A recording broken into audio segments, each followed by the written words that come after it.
Hello everyone, welcome to Internet Learning. Hope you all are doing well. So today we are going to discuss the topic Rise of Mass Production and Consumption of Class 10th History, Chapter number 3. So इस section में हम ये पढ़ेंगे कि किस तरीके से world war 1 के बाद क्या हुआ। पहले तो हमने लास्ट सेक्शन में देखा था कि ब्रिटेन के लिए थोड़ा मुश्किल हो गया था रिकवर करना from the after effects of war. तो अब इस सेक्शन में हम ये देखेंगे कि कुछ ऐसे देश थे जो कि काफी तेजी से रिकवर कर रहे थे और वो कोई और देश नहीं बल्कि वो था यूएस।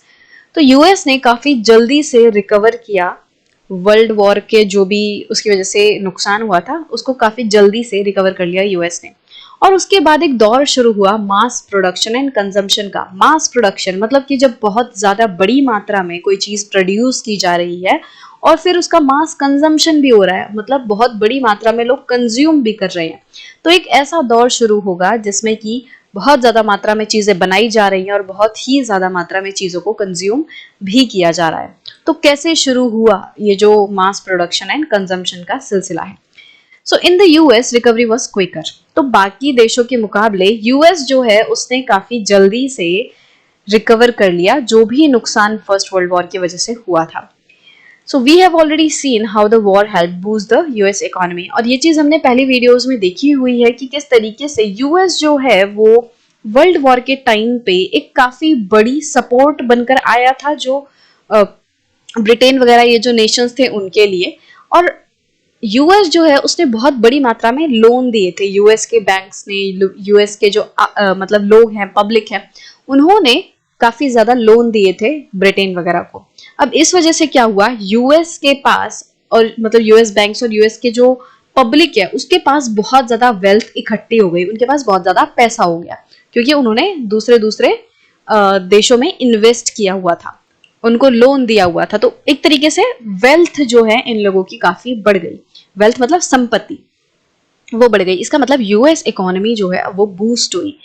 वर्ल्ड वॉर की वजह से यूएस इकोनॉमी को काफी ज्यादा फायदा देखने मिला।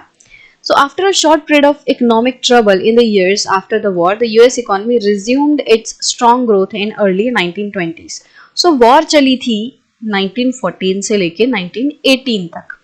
अब हुआ क्या कि 1918 के एक दो साल में ही, मतलब 1919 तक ही जो यूएस है वो रिकवर कर गया था। ठीक है, इवन 1920s तक का उसको टाइम लगा, मुश्किल से 1.5-2 साल का उसको टाइम लगा रिकवर करने में, मतलब अपनी सिचुएशन को वापस से मजबूत करने में। और उसके बाद 1920 से क्या हुआ, 1920 से यूएस में स्ट्रॉन्ग ग्रोथ जो है आने लग गई। उसने पहले रिकवर किया और उसके बाद उसने ग्रोथ करना शुरू कर दिया यूएस ने। One important feature of the US economy of 1920s was mass production. अब 1920s के टाइम पे जो यूएस इकोनॉमी थी उसका सबसे इंपॉर्टेंट फीचर्स में से जो एक फीचर था वो था मास प्रोडक्शन का, कि 1920s के दौरान यूएस में सिलसिला शुरू हुआ मास प्रोडक्शन का। The move towards mass production had begun in the late 19th century, but in the 1920s it became a characteristic feature of industrial production in the US. अब ऐसा नहीं था exactly 1920 में ही मास प्रोडक्शन जो है वो पहली बार हुई थी। मास प्रोडक्शन जो है लेट 19th सेंचुरी में ही शुरू हो गया था, मतलब 1800 लगभग 1880 1890s ये वाला जो टाइम है लेट 19th सेंचुरी, इसमें ही यूएस में मास प्रोडक्शन थोड़ी थोड़ी शुरू हो गई थी। बट 1920 में क्या हुआ कि 1920 में अब ये बहुत बड़े लेवल पे होने लगा था, मतलब कि अब मास प्रोडक्शन जो है वो यूएस इकोनॉमी की एक फीचर बन चुका था कि यूएस इकोनॉमी में मास प्रोडक्शन होता है।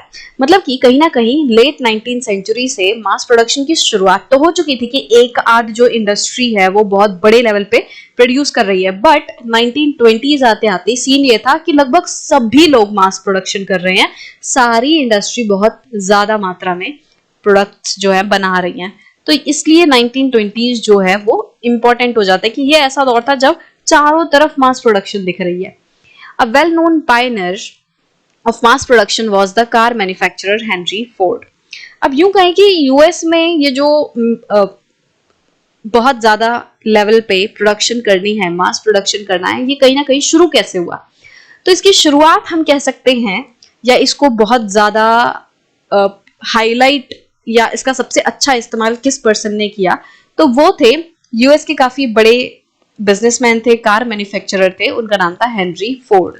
ठीक है, तो इन्होंने जो है वो एक तरीके से मास प्रोडक्शन में मास्टरी कर ली थी, मतलब एकदम एक्सपर्ट हो गए थे ये मास प्रोडक्शन के। कैसे? So he adapted the assembly line of Chicago slaughterhouse, in which slaughtered animals were picked apart by butchers as they came down a conveyor belt to his car plant in Detroit. हुआ क्या कि Chicago में ना slaughter house था। अब उस slaughter house में क्या था कि एक असेंबली लाइन जो तरीका है वो यूज किया जाता था। असेंबली लाइन का मतलब क्या है? शिकागो के स्लॉटर हाउस में क्या होता था कि एक तरफ से जो जानवर हैं उनको स्लॉटर किया जाता था, जो जानवर हैं उनको काटा जाता था। तो जो लोग मीट वगैरह खाते हैं उनके लिए जानवरों को काटा गया। अब इधर पे जानवरों को काटा जा रहा है। अब ये जो जानवर कट रहे हैं उनको एक कन्वेयर बेल्ट के थ्रू, कन्वेयर बेल्ट क्या होती है, जैसे आप कभी मेट्रो स्टेशन वगैरह पे गए होंगे तो उसमें क्या होता है कि हम अपना जो सामान है, अपना जो बैग है वो एक बेल्ट पे रखते हैं और वो एक स्कैनर के थ्रू होके जाता है। तो जिस बेल्ट पे वो जा रहा है वो बेल्ट घूमती रहती है ना, जिसपे हमारा बैग हम रखते हैं, तो वो बेल्ट क्या होती है, वो घूमती रहती है और आगे चली जाती है। हमारा बैग हम उस बेल्ट पे रखते हैं और वो घूम के हमारा बैग हमें आगे मिल जाता है स्कैन होने के बाद। तो वो जो होती है, वो जो अपने आप बेल्ट घूमती है और सामान को एक जगह से दूसरी जगह ले जाती है, उसको हम क्या कहते हैं, कन्वेयर बेल्ट। तो ऐसे ही कन्वेयर बेल्ट में क्या हुआ, जो जानवर हैं काट के वो इस पे रखे गए, ये बेल्ट इसको आगे ले आएगी घूम घूम के, मतलब बेल्ट जो है वो रोल होती रहती है। तो वो जो जानवर है, मान लो ये जानवर है जिसको काट के रख दिया गया है यहाँ पे, अब वो कहाँ जाएगा, वो यहाँ आ जाएगा। अब यहाँ पे ना एक पर्सन बैठा होगा, एक पर्सन यहाँ पे बैठा होगा, वो इस कटे हुए जानवर को उठा लेगा, वो इसको पिक कर लेगा। ठीक है, और मान लो उसको सेग्रीगेट कर देगा कि भाई गर्दन एक जगह कर दी, हाथ उसने एक जगह कर दिया, या जो भी है, वो बस इन जानवरों को जो कट के आए हैं उनको वो उठा लेगा। तो हो क्या रहा है, असेंबली लाइन हो रही है कि एक तरफ जानवरों को काटा जा रहा है, फिर उनको ट्रांसपोर्ट किया जा रहा है कन्वेयर बेल्ट के थ्रू, और फिर एक पॉइंट पे यहाँ पे जो पर्सन है वो उन स्लॉटर्ड एनिमल्स को उठा ले रहा है, पिक कर ले रहा है। तो मतलब हर चीज बहुत ही असेंबल्ड है कि क्या चीज कहाँ पे स्लॉटर होगी, कहाँ पे वो ट्रांसपोर्ट होंगे और कहाँ पे पर्सन पिक करेगा, एवरीथिंग इज वेल डिफाइंड। तो यही जो तरीका है वो हेनरी फोर्ड ने अपने कार मैन्युफैक्चरिंग के प्लांट में अपनाया। तो डिट्रॉइट में हेनरी फोर्ड का प्लांट था कार मैन्युफैक्चर करने का। तो वहां पे उन्होंने इस असेंबली लाइन के तरीके को अपनाया। उन्होंने सोचा कि ये जो असेंबली लाइन का मेथड है ये काफी अच्छा मेथड है, इससे क्या होगा, फास्टर, मतलब कि काफी तेजी से और बहुत ही सस्ते में वो अपनी कार्स बना पाएंगे। मतलब कि उन्होंने क्या किया कि he assembled everything to be done on his cars. जो भी उसकी कार बननी थी ना, कि फर्स्ट स्टेप ये होगा, सेकंड स्टेप ये होगा, थर्ड स्टेप ये होगा, तो उसको उसने ना डिफाइन कर दिया कि यहाँ पे सबसे पहले कार का, मान लो for example, I really don't know how car is made, तो बट मैं बता रही हूँ एग्जाम्पल के तौर पे, मान लो कार का नीचे वाला जो हिस्सा रहता है वो यहाँ पे रखा जाएगा, उसका जो बेस है, ठीक है, यहाँ पे उसको एक पर्सन उसको रखेगा, ठीक है, दूसरे में उसको बोल दिया कोई उसका नीचे व्हील लगाएगा, ठीक है, फिर ये पॉइंट फिक्स्ड है, ये दीज पॉइंट्स आर फिक्स्ड कि यहीं पे होगा और यहीं पे पर्सन बैठ के करेगा, फिर यहाँ पे आएगा, फिर इसको कन्वेयर बेल्ट के थ्रू आगे पहुंचाया जाएगा। कन्वेयर बेल्ट के थ्रू इन चीजों को, यहाँ पर्सन ने इस बेस पे व्हील लगा दी, अब ये व्हील लगा के अगेन कन्वेयर बेल्ट के थ्रू इसको आगे पहुंचा देगा। व्हील लग के आएगा तो कोई पर्सन इसके ऊपर ऐसे वो जो ढांचा होता है वो लगा देगा। अब क्या हुआ, यहाँ पे व्हील भी लग गए और बेस भी है और ऊपर का ढांचा भी है। अब यहाँ पे आगे क्या होगा, मान लो कोई नट बोल्ट कसने हैं, कोई स्क्रू वगैरह टाइट करने हैं, तो वो इस जगह पे होगा कि कार कन्वेयर बेल्ट से आगे आएगी और इस जगह पे वो नट बोल्ट कसे जाएंगे।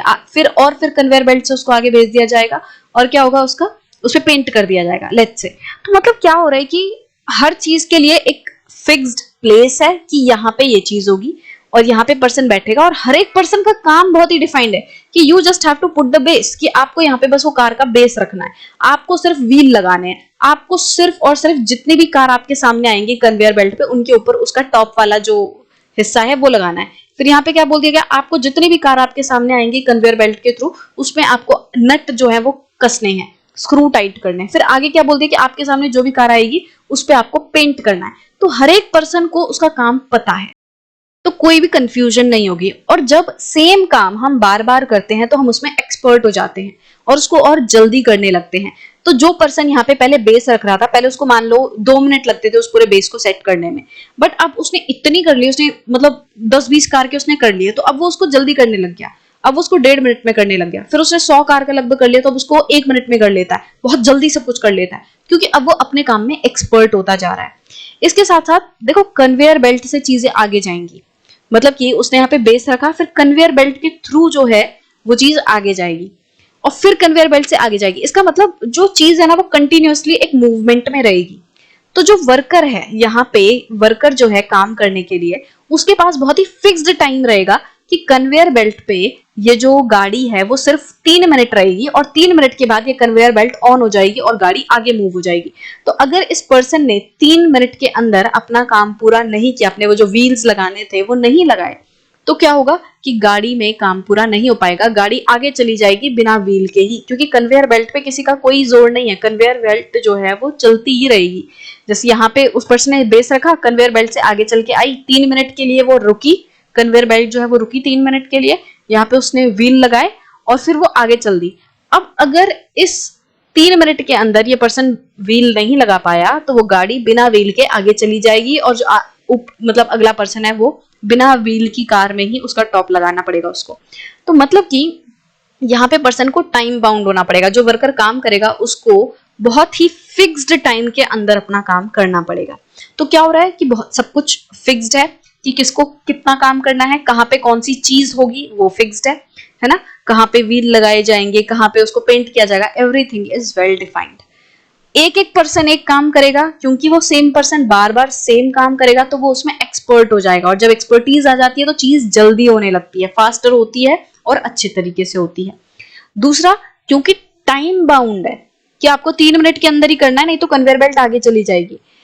तो मतलब कि आदमी एक फिक्स्ड टाइम में ही अपना काम करेगा, उसके पास इतना टाइम नहीं होगा कि वो कोई डिले करे, वो उठे बैठे, वो ब्रेक ले, वो गपशप करे, गप्पे लड़ाए वर्कमैन से, इन सब के लिए उसके पास टाइम होगा ही नहीं। उसके पास बस इतना ही टाइम है कि वो जल्दी से जल्दी अपने काम पे ध्यान दे और अपना काम पूरा करे। तो टाइम वेस्ट नहीं होगा वर्कर्स का, कहीं पे भी नहीं होगा। तो as a result Henry Ford's car came off the assembly line at 3 minutes and interval. तो जो मैंने भी आपको एग्जांपल दिया तो वही चीज हो रही थी हेनरी फोर्ड के केस में, कि हेनरी फोर्ड की जो कार है वो 3 मिनट के इंटरवल्स में आती थी।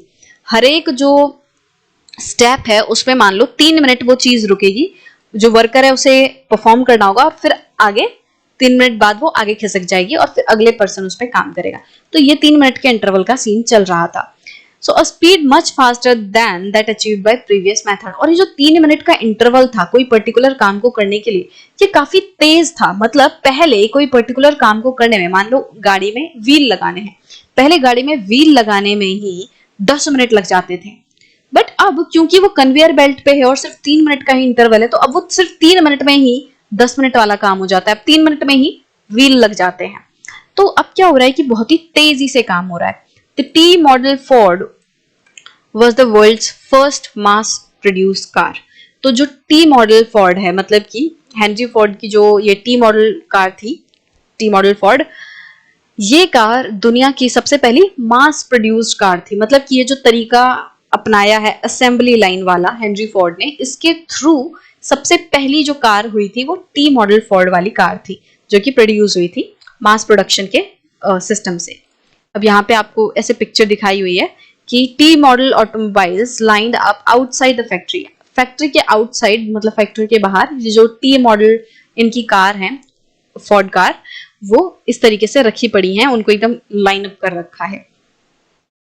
अब शुरू शुरू में क्या हुआ कि वर्कर्स को ना बहुत ज्यादा दिक्कत आई इतने जल्दी जल्दी काम करने की और इतने मतलब पूरे स्ट्रेसफुल एनवायरनमेंट में काम करने के लिए। पहले क्या होता था, उनके पास थोड़ा चिल रहता था कि हाँ ठीक है, पहिए लगाने हैं वो 10 मिनट लेके लगा देंगे, नट कसते हैं वो अपना टाइम लेके कर लेंगे, वो थोड़ा इधर उधर बात भी कर लेंगे, थोड़ा बैठ भी लेंगे, ब्रेक भी ले लेंगे। बट अब उनके पास ये सब करने के लिए कुछ है ही नहीं। मतलब अब वो रिलैक्स नहीं रह सकते, अब उनको एकदम अलर्ट रहना पड़ेगा। वो थोड़ा बैठ भी नहीं सकते कि वो काम कर रहे हैं तो थोड़ा बैठ जाएं, अब वो भी नहीं कर सकते, उन्हें एकदम खड़े रहना पड़ेगा, अलर्ट रहना पड़ेगा और अपना काम करना पड़ेगा। तो और वो भी एक टाइम फ्रेम में कि भाई 3 मिनट के अंदर ही काम करना है। तो उनके पास ना बहुत ज्यादा प्रेशर होने लग गया लोगों के ऊपर, और वर्कर्स जो हैं उन्होंने बहुत तेजी से जो जॉब है वो क्विट कर दी। मतलब ये जो हेनरी फोर्ड की फैक्ट्रीज थी उसमें जो वर्कर्स काम करते थे उन्होंने ना फिर जॉब छोड़नी शुरू कर दी। जैसे ही हेनरी फोर्ड ने असेंबली लाइन वाला मेथड लाया तो लोगों को बहुत दिक्कत हुई और जो वर्कर्स हैं वो काम को छोड़ छोड़ के जाने लग गए। बट जब हेनरी फोर्ड ने देखा कि मेरे सारे वर्कर तो चले गए, काम तो छोड़ के चले गए, अब काम कैसे होगा? भाई जो भी काम होना था, कार बनानी थी, वो तो वर्कर ने ही करना था ना अल्टीमेटली, और वर्कर काम छोड़ के जा रहे हैं, तो क्या मैं ऐसा करूं जिससे कि वर्कर जो है वापस आ जाए? तो हेनरी फोर्ड ने क्या किया, डेली वेजेस को डबल कर दिया। पहले जो है वो दिन का $2.5 मिलता था एक पर्सन को, but now he doubled that veg.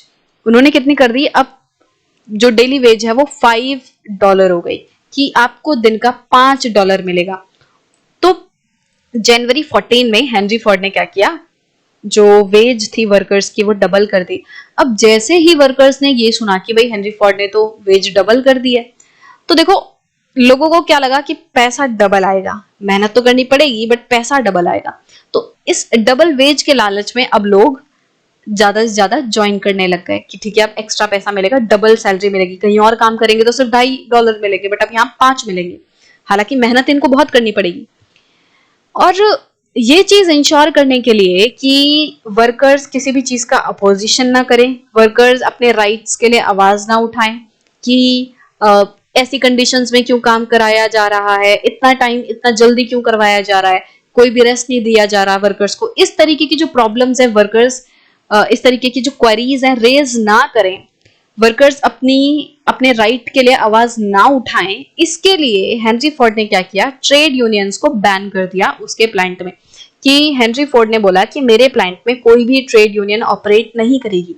Trade union क्या होता है कि जो वर्कर्स वगैरह रहते हैं उनका एक तरीके से ग्रुप होता है, और ये सारे वर्कर्स मिलके किसी चीज के खिलाफ आवाज उठाते हैं, अपने राइट्स की बात करते हैं कि वर्कर्स की ऐसी वर्किंग कंडीशंस होनी चाहिए, वर्कर्स के लिए ये वर्क आवर्स होने चाहिए, आपको वर्कर्स से सिर्फ 8 घंटा काम करवाना है, आप 12-12 घंटे काम नहीं करा सकते। तो बेसिकली जो ट्रेड यूनियंस हैं वो वर्कर्स के वेलफेयर के लिए, वर्कर्स के भले के लिए काम करती हैं, उनके राइट्स की बात करती हैं। बट हेनरी फोर्ड ने क्या किया कि ये जो ट्रेड यूनियंस हैं उनको बैन कर दिया कि उनके प्लांट में, उनके जो फैक्ट्री प्लांट्स हैं उनमें कोई भी ट्रेड यूनियन नहीं आएगी, कोई भी ऑपरेट नहीं करेगी। इससे क्या होगा कि हेनरी फोर्ड कैसे भी काम करवाएं, जो भी उन्होंने असेंबली लाइन पूरा मेथड अपनाया है, तो अगर कोई वर्कर को लगेगा कि इसमें बहुत ज्यादा एक तरीके से अत्याचार हो रहा है या बहुत ज्यादा वर्किंग कंडीशन सही नहीं है, तो उस केस में कोई भी पर्सन आवाज नहीं उठा पाएगा कि हमारे राइट्स दो हमें, इस तरीके से आवाज नहीं उठा पाएगा। ज्यादा से ज्यादा वो क्या कर सकता है कि भाई तुझे काम नहीं पसंद आ रहा, बहुत ज्यादा टायरिंग लग रहा है, सही नहीं लग रहा, तो भाई जॉब छोड़ दे। हेनरी फोर्ड ये कहेंगे कि भाई आपको काम नहीं हो पा रहा तो you can leave the job, but अपने राइट्स के लिए आवाज नहीं उठा पाएगा वो पर्सन। तो हेनरी फोर्ड ने क्या किया, एक तरफ तो वेज कर दी डबल, $5 कर दी, दूसरी तरफ ट्रेड यूनियन बैन कर दिए। अब जो लोग हैं वो डबल वेज की वजह से आने लग गए कि ठीक है वेज डबल मिलेगी, बट जो वर्किंग कंडीशंस थी वो तो अभी भी वैसी ही थी कि आपको मतलब पूरा प्रेशर ही था। अभी भी ये प्रेशर देख के ही तो छोड़ के गए थे, बट डबल पैसा देख के वापस आ गए, पर प्रेशर उतना ही है, अभी भी उतनी मेहनत करनी है, अब डबल मेहनत करनी है। जो मतलब मेहनत है वो इनकी अभी भी प्रेशर वाली ही है कि आपको खड़े रहना है, 3 मिनट के अंदर ही काम करना है, इधर से उधर नहीं देखना, बात नहीं करनी, कोई भी टाइम पास नहीं, नो ब्रेक्स, इस तरीके की सिचुएशन थी। तो एक तरफ तो उन्होंने क्या कर दिया, वेज डबल कर दी, दूसरी तरफ ट्रेड यूनियन बैन कर दी, जिससे क्या होगा कोई भी वर्कर आवाज नहीं उठा पाएगा और वो उस पूरे प्रेशर वाली कंडीशन में कंटिन्यूअसली काम करेगा डबल वेज के लालच में। So Henry Ford recovered the high wage by repeatedly speeding up the production line and forcing workers to work ever harder. तो हेनरी फोर्ड ने ये जो डबल की थी वेज, तो देखो बिजनेसमैन तो बिजनेसमैन है, वो तो अपना मुनाफा निकाल ही लेगा। तो हेनरी फोर्ड ने क्या किया, मतलब वो लगातार काम को और स्पीड अप करने लग गए। मान लो पहले 3 मिनट है तो अब उसको 2.5 मिनट कर दिया कि अब आपको 2.5 मिनट में ही काम करना है, तो टाइम और जल्दी कर दिया और वर्कर्स को और मजबूर कर दिया कि और ज्यादा वो मेहनत करें।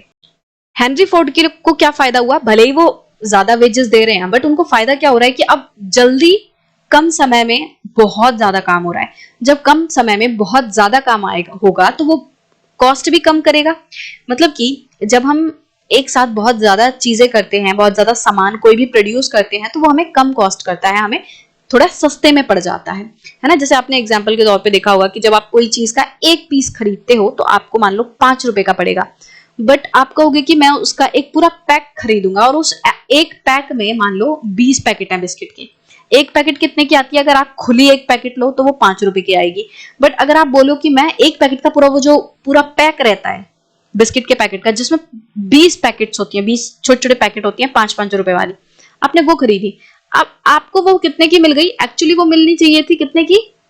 100 रुपए की, बट वो आपको ये जो मतलब अगर आप उसे एक एक करके खरीदते 5-5 रुपए की 20 पैकेट खरीदते तो आपको 100 रुपए की पड़ती, बट आपने ये 20 पैकेट वाला पूरा पैक खरीद लिया और आपको ये कितने की पड़ी? 90 की पड़ी।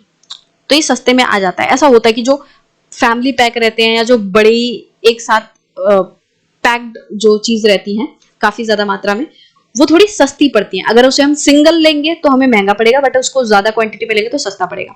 तो वही चीज है यहाँ पे कि जब हम कोई भी चीज ज्यादा बड़ी मात्रा में प्रोड्यूस करते हैं तो वो हमको थोड़ा सस्ता पड़ जाता है। अब बहुत ज्यादा डिटेल में जाने की जरूरत नहीं है क्यों सस्ता पड़ता है, कैसे पड़ता है, मैंने आपको एग्जाम्पल के तौर पे बस बता दिया कि जैसे आप दुकान से खरीदने जाते हो कोई भी सामान तो वो हल्का सा सस्ता पड़ता है, तो वही ऐसा ही कुछ समझ लो। तो अब हेनरी फोर्ड को क्या फायदा हो रहा था? कम समय में ज्यादा चीज बन रही थी जिससे उनको कॉस्ट कम पड़ रही थी। अब एक कार बनाने में उनको काफी कम पैसे लग रहे थे। तो जब उनको कम पैसे लगे तो क्या हुआ? उनको प्रॉफिट ज्यादा होने लग गया। कम पैसों में ज्यादा चीज बना रहे हैं और फिर उसको बेच रहे हैं तो ज्यादा प्रॉफिट हो रहा है, ज्यादा मुनाफा हो रहा है। और ये चीज हेनरी फोर्ड को इतना फायदा कर रही थी कि हेनरी फोर्ड ने जो उन्होंने डिसीजन लिया था वेजेस को डबल करने का, उस डिसीजन को उनका बेस्ट कॉस्ट कटिंग डिसीजन बता दिया कि मैं मतलब आज तक मैंने जो भी कॉस्ट को कट करने के लिए जो भी बेस्ट डिसीजन लिया है वो मेरा ये है कि मैंने सैलरी को डबल कर दिया। मतलब सुनने में ऐसा लगेगा कि भाई आपने सैलरी डबल कर दी तो इससे तो आपकी कॉस्ट बढ़ गई होगी, आपको ज्यादा पैसा खर्च करना पड़ेगा, बट ऐसा था नहीं। टेक्निकली वो सैलरी तो डबल दे रहे हैं बट उनकी ओवरऑल जो कॉस्ट है वो कम पड़ रही है। कैसे कम पड़ रही है? मान लो पहले क्या होता था, पहले जो हेनरी फोर्ड है वो वर्कर को 2.5 रुपए पर डे के हिसाब से वेज देते थे और जो पर्सन है वो एक दिन में सिर्फ एक कार पे काम करता था, एक कार बनाता था, ऐसा समझ लो एक कार बनाता था वो। बट अब हेनरी फोर्ड ने ये जो पूरा असेंबली लाइन वाला सिस्टम कर दिया उसमें उन्होंने वेज कितनी कर दी? $5। ठीक है, कितनी? $5। बट अब सेम पर्सन एक दिन में कितनी कार बना दे रहा है? 4 कार बना दे रहा है। और फर्स्ट केस में अगर पहले जब 2.5 रुपए वेज थी और जब कोई असेंबली लाइन वाला सिस्टम नहीं था तब एक कार कितने में बन रही थी? एक कार जो है वो उसके लिए एक कार को बनाने के लिए वर्कर को 2.5 वेजेस 2.5 रुपए या $2.5 जो है वेज देनी पड़ रही थी। तो 4 कार बनाने के लिए क्या करना पड़ेगा? 4 इंटू 2.5 ये करना पड़ेगा। मतलब इनको एक दिन में अगर 4 कारें बनवानी है तो उनको 4 वर्कर लगाने पड़ेंगे, है ना।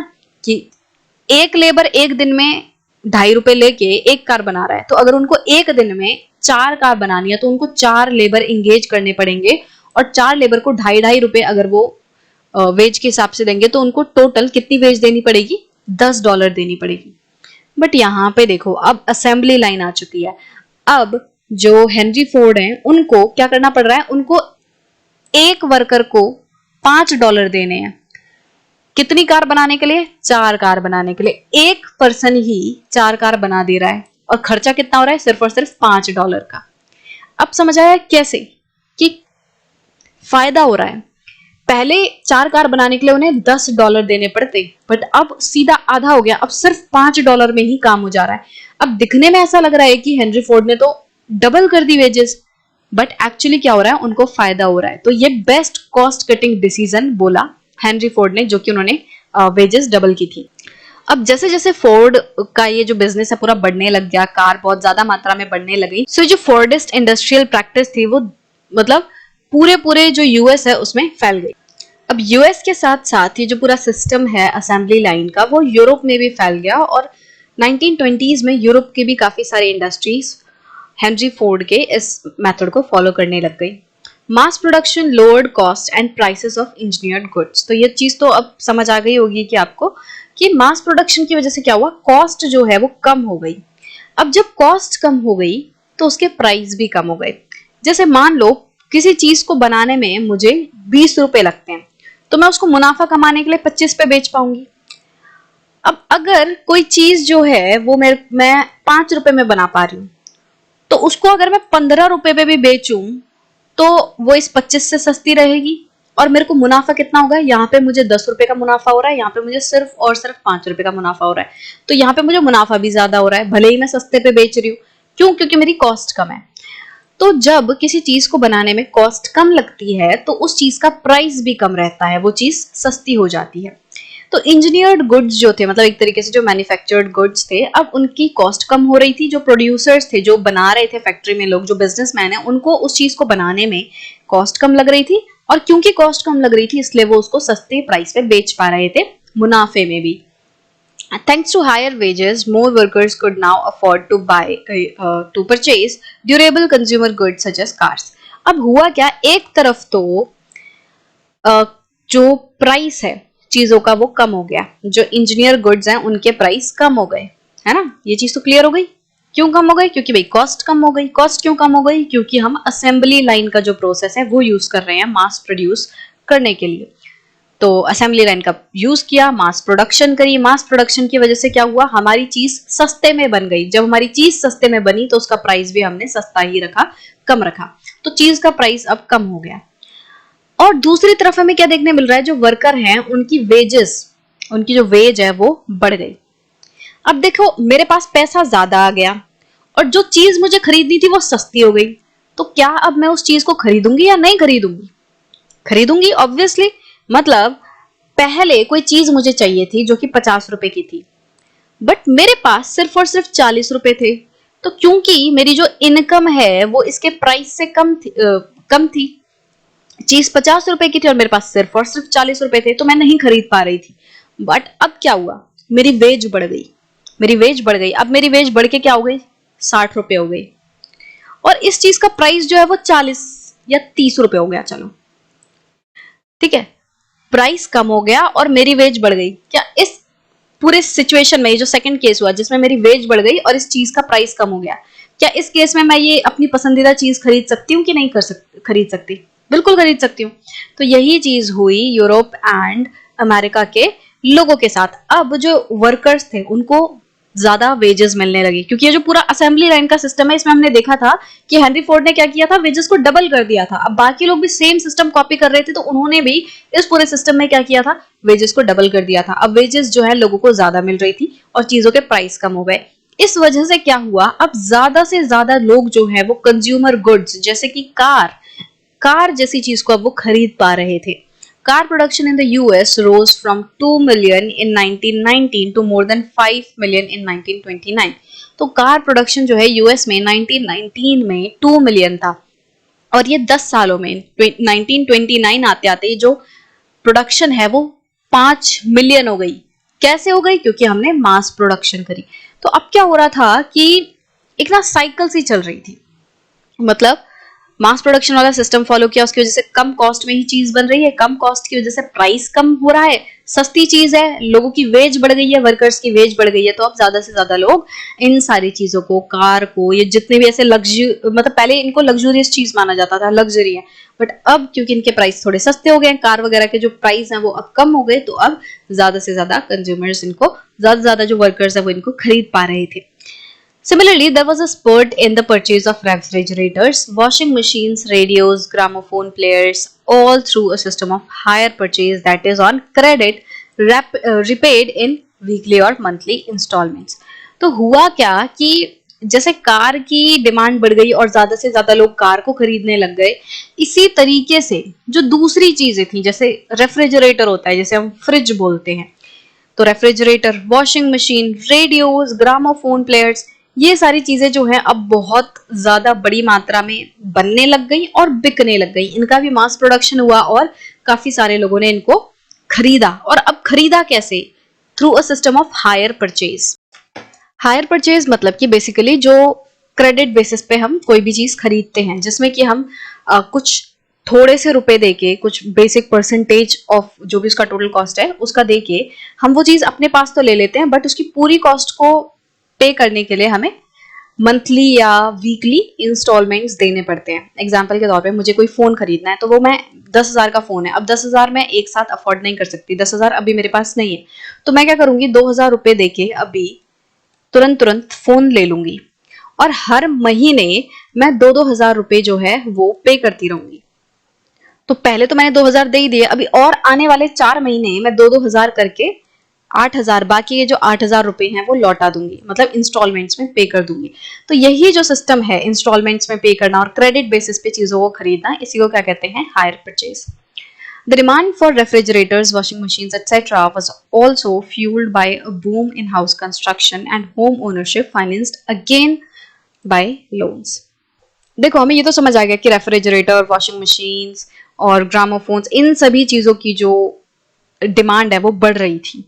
अब ये जो डिमांड है वो एक और रीजन से बढ़ रही थी। एक रीजन तो ये था कि लोगों की वेज बढ़ गई थी। अब जब किसी के पास पैसा ज्यादा आ जाता है तो उसके शौक बढ़ जाते हैं कि ठीक है भाई और चीज खरीद लेते हैं। तो क्योंकि वर्कर्स की वेज बढ़ गई थी तो वो इन सारी चीजों की, वॉशिंग मशीन, फ्रिज और कार वगैरह, ये सब अफोर्ड कर सकते थे और वो लोन पे इन सारी चीजों को ले रहे थे।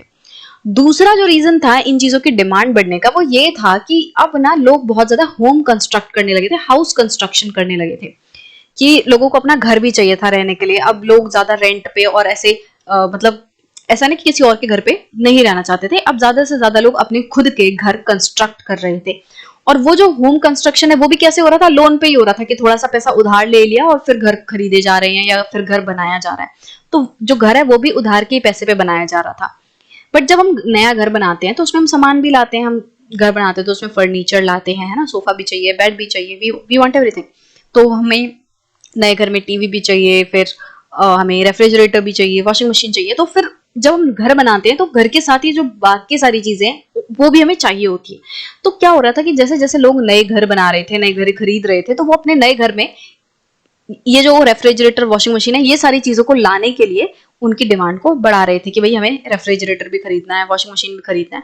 तो मतलब कि घर बनने की वजह से भी लोग ज्यादा इन सारी चीजों को खरीद रहे थे, ये वॉशिंग मशीन, फ्रिज वगैरह को खरीद रहे थे। The housing and consumer boom of the 1920s created the basis of prosperity in the US. अब यूएस में क्या हुआ, हाउसिंग बहुत ज्यादा बढ़ रही है, हाउस कंस्ट्रक्शन हो रहे हैं लोगों के, और कंज्यूमर बूम हो रहा है, मतलब कि लोग अब ज्यादा से ज्यादा चीजों को खरीद रहे हैं, ज्यादा से ज्यादा चीजों को परचेज कर रहे हैं, भले ही लोन पे, भले ही वो लोन पे खरीद रहे हैं, बट डिमांड तो क्रिएट हो रही है। देखो हो क्या रहा है, चाहे पर्सन लोन पे खरीद रहा है, चाहे थोड़े से पैसे देके इंस्टॉलमेंट में उसकी पेमेंट करने वाला है, but ultimately he is creating the demand. और डिमांड क्रिएट होना बहुत बड़ी चीज है। मतलब कि डिमांड क्रिएट होगी कि मान लो पहले किसी फैक्ट्री में सिर्फ एक चीज बनती थी, एक फ्रिज बनता था, बट धीरे धीरे लोगों के पास पैसा आने लग गया और लोग, मतलब हजारों लोग बोलने लग गए कि हमें फ्रिज चाहिए, हमें फ्रिज चाहिए। अब ये जो फैक्ट्री है इसमें तो सिर्फ एक फ्रिज बनता है, 1000 फ्रिज कहां से बनेंगे।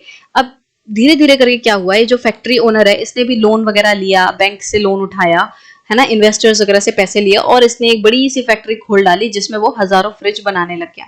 अब वो हजारों फ्रिज तो बनाएगा बट खुद तो बनेंगे नहीं, उसमें क्या करना पड़ेगा, उसको वर्कर्स को हायर करना पड़ेगा, एम्प्लॉइज जो हैं उनको हायर करना पड़ेगा, यहाँ पे लोग रखने पड़ेंगे काम के लिए। अब जब वो लोग रखेगा काम के लिए तो लोगों को जॉब मिलेगी, एम्प्लॉयमेंट बढ़ेगी। तो यही साइकिल जो है वो यूएस में शुरू हो गई।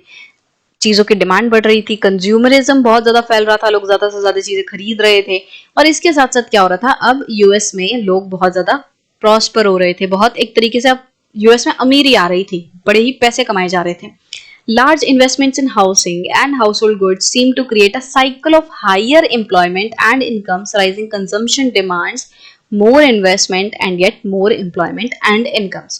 तो हुआ क्या कि यूएस में जो बहुत बड़ी मात्रा में इन्वेस्टमेंट की जा रही थी हाउसिंग में, मतलब कि घर को खरीदने में, घर को बनाने में, प्लस जो हाउस होल्ड के गुड्स हैं, ये जो फ्रिज, वॉशिंग मशीन, इन सारी चीजों को, प्लस घर को खरीदने के लिए जो बहुत ज्यादा पैसा लोग डाल रहे थे, इसकी वजह से क्या हुआ, एक साइकिल क्रिएट हो रही थी यूएस में हायर एम्प्लॉयमेंट की। मतलब कि अगर कोई ज्यादा हाउस खरीदेगा या हाउस बना रहा है तो पहली बात तो घर बनाने के लिए जो चीजें चाहिए, घर बनाने के लिए मान लो यूएस में लकड़ी चाहिए, तो वो कंपनियां जो कि टिम्बर या लकड़ी जो है जो सप्लाई करती हैं, उनके पास डिमांड बढ़ जाएगी, उनके पास डिमांड बढ़ जाएगी तो वो और लोगों को अपने पास रखेंगे कि भाई ज्यादा पेड़ काटने हैं, ज्यादा टिम्बर जो है वो सप्लाई करना है। तो मतलब कि क्या हुआ बेसिकली, ये जो housing and house hold goods हैं ये डिमांड क्रिएट कर रहे हैं। डिमांड क्रिएट करने की वजह से क्या हो रहा है, प्रोडक्शन बढ़ रही है। प्रोडक्शन बढ़ने की वजह से क्या हो रहा है, हाई एम्प्लॉयमेंट हो रही है, ज्यादा से ज्यादा लोगों को जॉब मिल रही है। जब ज्यादा से ज्यादा लोगों को जॉब मिलेगी तो ज्यादा से ज्यादा लोगों के पास पैसा आएगा, उनके पास इनकम आएगी। अब वो बेरोजगार नहीं है, अब उनके पास एम्प्लॉयमेंट है, अब वो अर्न कर रहे हैं, अब उनके पास इनकम आ रही है। जब किसी पर्सन के पास इनकम आती है तो वो उसको खर्च करता है, उसकी डिमांड बढ़ जाती है, उसके शौक बढ़ जाते हैं। तो लोगों के पास एम्प्लॉयमेंट आई, लोगों के पास एम्प्लॉयमेंट की वजह से इनकम आई, अब उस इनकम को वो खर्च कर रहे हैं, अब वो और ज्यादा चीजों की डिमांड कर रहे हैं और नई नई चीजें खरीद रहे हैं, और नई नई चीजें खरीद रहे हैं, उसकी वजह से डिमांड बढ़ रही है, डिमांड बढ़ रही है उसकी वजह से इन्वेस्टमेंट बढ़ रही है, उसकी वजह से प्रोडक्शन बढ़ रही है, प्रोडक्शन बढ़ रही है तो क्या होता है, एम्प्लॉयमेंट बढ़ रही है, एम्प्लॉयमेंट बढ़ रही है तो इनकम बढ़ रही है। तो समझ आया कैसे साइकिल आ गई, हमने इनकम से शुरू किया, इनकम पे ही पहुंच गए। तो वही चीज हो रही है कि अब एक साइकिल बन रही है कि अमीर से अमीर अब यूएस होता जा रहा है, कि पहले पैसा कमा रहा था अब और पैसा कमा रहा है, अब उसकी वजह से और पैसा कमा रहा है। तो एक बार मैं इसको साइकिल सा बना के दिखाई देती हूँ कि क्या हो रहा है, कि housing and house hold goods की वजह से बेसिकली क्या हो रहा है, हाई डिमांड हो रही है। देखिए डिमांड हाई हो रही है, और ये जो हाउसिंग और हाउस होल्ड गुड्स खरीदे जा रहे हैं, ये थोड़ा बहुत पैसा देके तो खरीदे ही जा रहे हैं, भले ही क्रेडिट पे हैं बट कुछ पैसा तो दे ही रहे हैं। इसका मतलब कि जो प्रोड्यूसर्स वगैरह उनके पास पैसा आ रहा है, इन्वेस्टमेंट कहीं ना कहीं आ रही है। तो डिमांड ज्यादा हुई, अब इस डिमांड को पूरा करने के लिए वो क्या करेगा, प्रोडक्शन ज्यादा करेगा। पी फॉर प्रोडक्शन ज्यादा करेगा। प्रोडक्शन ज्यादा करने के लिए वो लोगों को हायर करेगा, इससे क्या होगा, एम्प्लॉयमेंट जो है वो इंक्रीज होगी। एम्प्लॉयमेंट इंक्रीज होगी तो उससे इनकम इंक्रीज होगी, और इनकम इंक्रीज होगी तो फिर वो नई चीजें खरीदेगा, वो फिर और हाउस होल्ड गुड खरीदेगा, मतलब कि डिमांड इंक्रीज होगी। डिमांड इंक्रीज होगी तो फिर से प्रोडक्शन इंक्रीज होगी, प्रोडक्शन इंक्रीज होगी, एम्प्लॉयमेंट बढ़ेगी, एम्प्लॉयमेंट बढ़ेगी, इनकम बढ़ेगी, इनकम बढ़ने से डिमांड बढ़ेगी। तो मतलब साइकिल चलती ही जाएगी, और यूएस में यही हो रहा था, एक साइकिल सी आ गई थी, high employment, high income, high demand, इन सब चीज की। In 1923, the US resumed exporting capital to the rest of the world and became the largest overseas lender. तो हमने ये चीज पढ़ी थी कि यूएस ने वर्ल्ड वॉर 1 के टाइम पे काफी ज्यादा लोन दिया था उन देशों को जो कि लड़ाई में लड़ रहे थे। बट उसके बाद जब वॉर खत्म हुई तो कुछ टाइम के लिए यूएस ने फिर लोन नहीं दिया, क्योंकि वॉर तो खत्म हो गई, लोन की ज्यादा जरूरत नहीं थी। तो ऐसा समझ लो कि जैसे 1918 से लेकर 1922-23 तक लोन नहीं दिया यूएस ने। बट 1923 में क्या हुआ, यूएस ने फिर से कैपिटल एक्सपोर्ट करना शुरू किया। कैपिटल एक्सपोर्ट करने का मतलब क्या है, अब वो दूसरे देशों को फिर से पैसा देने लग गया, और इसकी वजह से यूएस जो है वो वर्ल्ड का सबसे बड़ा ओवरसीज लैंडर बन गया। मतलब कि दुनिया में सबसे ज्यादा पैसा दूसरे देशों को उधार देने वाला देश बन गया यूएस। कि यूएस ऐसा देश है जिसने बहुत बड़ी मात्रा में दूसरे देशों को लोन दिया हुआ है। तो ऐसा सीन हो गया था 1923 में, यूएस दुनिया का सबसे बड़ा ओवरसीज लैंडर बन गया था कि दूसरे देशों को इसने बहुत ज्यादा लोन दिया हुआ है। US imports and capital exports also boosted European recovery and world trade and income growth over the next 6 years. अब यूएस ने क्या किया, यूएस ने दूसरे देशों से जो बनने वाले गुड्स वगैरह उनको इंपोर्ट कर रहा था, क्योंकि यूएस में तो बहुत ज्यादा डिमांड बढ़ गई थी, यूएस में लोग सामान ही खरीदना चाह रहे हैं, तो दूसरे देशों से भी अब सामान इंपोर्ट हो रहा था, यूएस बाकी देशों से सामान खरीद रहा था। इसके साथ साथ यूएस पैसा दूसरे देशों में लगा रहा था, पैसा इन्वेस्ट कर रहा था। कैपिटल एक्सपोर्ट करना मतलब वो दूसरे लोगों को लोन पे पैसा दे रहा था, ठीक है।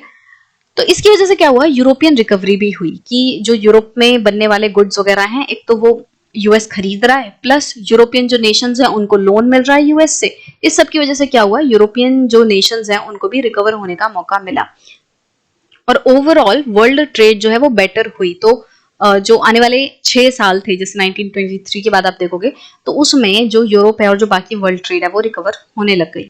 बट ये सब जो कुछ अच्छा अच्छा चल रहा था, कि यूएस ने इतने बड़े लेवल पे मास प्रोडक्शन कर ली थी, बहुत अच्छा चल रहा था, कंजम्पशन वगैरह बढ़ गई, सब अमीर हो रहे हैं, यूरोप रिकवर कर रहा है, वर्ल्ड ट्रेड रिकवर कर रही है, बट ये सारी चीजें जो हो रही थी ये ज्यादा दिन तक नहीं चली। सो 1929 में क्या हुआ, वर्ल्ड जो है वो डिप्रेशन में जाने लग गया, और इस तरीके का एक्सपीरियंस लोगों को देखने मिला जो कि कभी पहले नहीं मिला था। मतलब इतनी ज्यादा मंदी आ गई थी, इतना ज्यादा नीचे चली गई थी सारी इकोनॉमीज, कि इतनी नीचे कभी पहले नहीं गई थी। तो तो मतलब कि जो सब कुछ अच्छा हुआ था फर्स्ट वर्ल्ड वॉर के टाइम पे, वो बहुत ही थोड़े टाइम के लिए हुआ। कुछ इकोनॉमीज जो है उन्होंने रिकवर किया, मास प्रोडक्शन वगैरह हुई, ऐसा लगने लगा कि अब तो सब कुछ बहुत अच्छा हो जाएगा, बट एक्चुअली मुश्किल से 6 साल ये सारी चीजें चली। बट उसके बाद 1929 में डिप्रेशन आ गया, जिसकी वजह से बहुत ज्यादा लोगों को दिक्कत झेलने मिली। So we will talk about the Great Depression in the next video.